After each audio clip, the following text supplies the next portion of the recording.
Good evening. Welcome to Jim Lonely's World of Weather. You clicked on to long range weather forecast discussion for November 1st to the 13th. For November 1st to the 5th, this is what the patterns forecast to look like. We have a ridge south of the Aleutians. We have a trough extending from Alaska over the western Atlantic and over the eastern U.S. with the ridge in between. Now we're going to go forward in time. We're going to go to the 5th.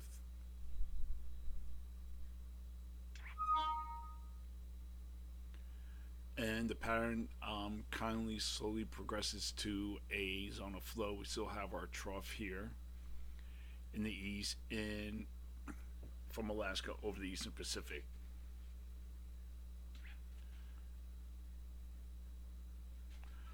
Much colder air expected around a developing oceanic storm near or just off the east coast this weekend. The cold air is then forecast to plunge southward into Florida. A system is forecast to push a system into California and the southwest, bringing windy rain and snow to areas that are in the grips of a drought. Temperatures are forecast to drop in the wake of the storm in the east, all the way to Florida, where low temperatures could approach record levels in some locations. Appreciable snowfall accumulations are possible in the Appalachians and the lee of the eastern Great Lakes and to the northeast. Heavy precipitation is forecast in the plains Sunday and Monday in advance of a cold front. For the period November 4th to the 8th, here it's the 4th, we still have a trough extending over Alaska down off the west coast and a trough in the east with the ridge in between, and we still have our ridge here. Now, the GFS is the most amplified of them all, but we're going to go to the end of the period. Here is the 8th, and you can see that the GFS has a very strong ridge in the west and a very deep trough in the east, but the ensembles are weaker with almost a zone of flow, and the European deterministics have the trough almost offshore with the ridge building or above normal heights building eastward, and the European ensembles still have the trough on the east coast, ridge over the west central U.S., and then we have the Canadian ensembles has the trough here more like over the southeast, but almost a zone of flow across much of the area. So during this forecast period, I am forecasting below normal temperatures for the west coast states, for the northeast and parts of the mid-Atlantic, and above normal temperatures here for precipitation.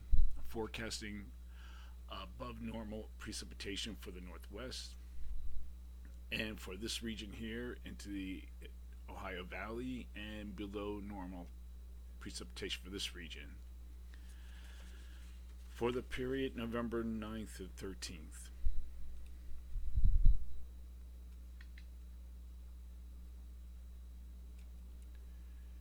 Here we are on the 9th, and you can see the GFS now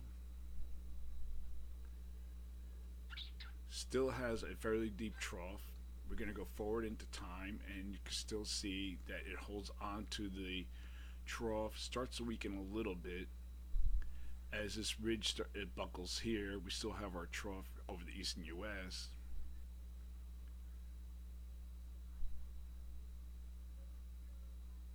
And then we go towards the end of the period, the ridge kind of moves back and is weaker.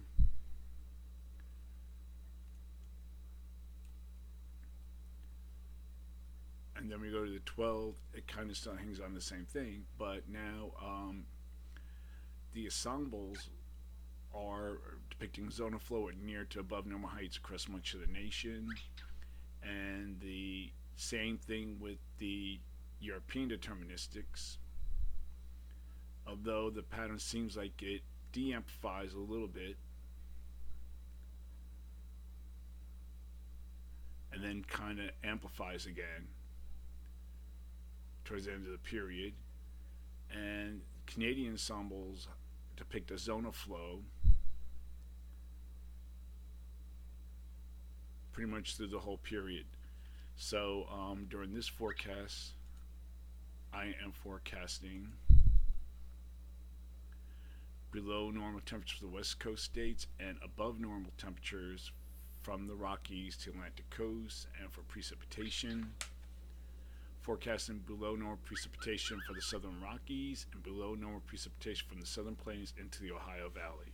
So that is a long-range weather forecast discussion for November 1st to 13th. Thank you for coming to Jim Only's World of Weather, and have a good day.